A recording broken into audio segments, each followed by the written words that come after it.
Comment séparer l'argent de son commerce de l'argent de sa famille? Donc, c'est à cette question que je vais répondre.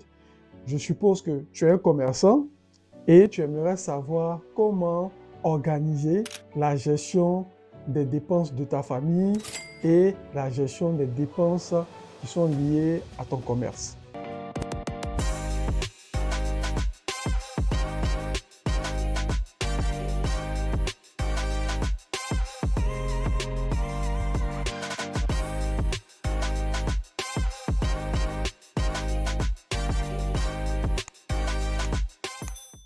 Bonjour, je suis Charles Aboké, coach en gestion des finances.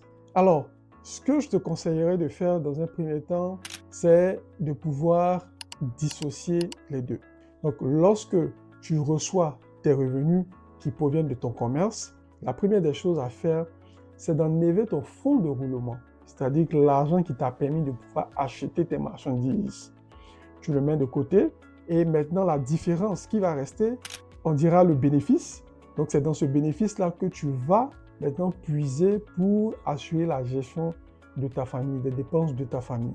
Si tu ne le fais pas, ça sera très dangereux pour toi parce que tu risques d'utiliser le fonds de roulement sans t'en rendre compte pour pouvoir effectuer les dépenses de ta famille et tu auras des difficultés à pouvoir restocker ta marchandise davantage.